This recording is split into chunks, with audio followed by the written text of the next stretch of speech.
sommes dans le camp de Milan, donc avec Abedi Pelé.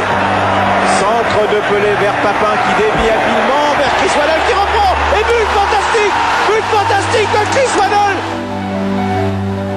Et il va nous faire cette reprise de volée du pied droit, chose qu'il fait jamais à l'entraînement déjà.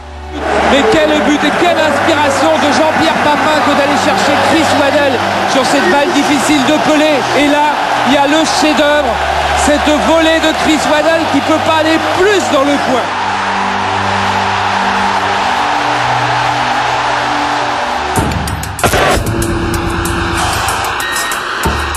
C'est pas fini, c'est la panne de lumière à quelques secondes. Et ça, c'est très embêtant.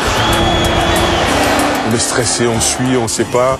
On voit des Milanais en folie. On voit le directeur sportif du Milan qui descend sur le terrain, qui dit aux joueurs rentrez.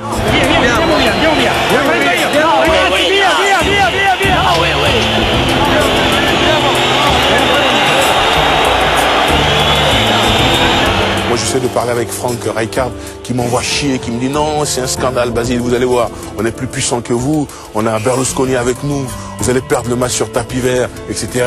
Bon, c'est un peu la folie. On est là et on se regarde. C'est vrai, ils ont Berlusconi, les mecs. On va peut-être perdre le match.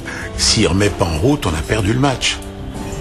Si ce truc ne remarche pas, on a perdu le match. Donc, c'était une catastrophe et on est sauvé à la fois par le fait que le truc y revient. Et que c'est un de mes électros qui a réparé, parce que les gens du stade étaient un peu paumés, et c'est un de mes électros qui a réparé, qui a remis le stade en route. Et par le fait que Berlusconi pète les plombs de l'autre côté au téléphone. C'est lui qui dit aux joueurs de partir. Il dit à Braida, qui est sur le terrain, il dit partez, il faut pas que le match reprenne, sous-entendu, on aura un match à rejouer. Et le manager qui maintenant rappelle de nouveau les joueurs de Milan pour les faire sortir. Faut dire que Berlusconi avait réussi ce coup-là contre l'Étoile Rouge de Belgrade l'année d'avant.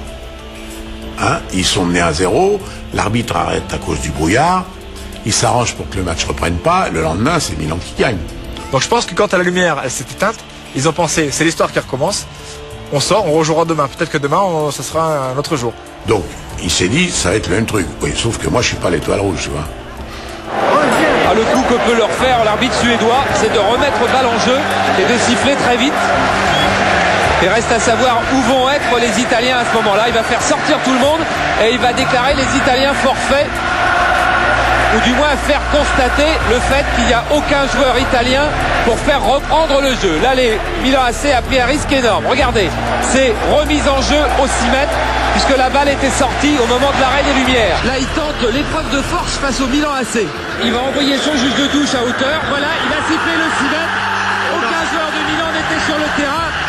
Marseille sera déclaré vainqueur de ce match. Le plus insensé des scénarios vient donc de s'écrire avec comme conséquence le Milan AC qui sera exclu de la Coupe d'Europe pour 1 an.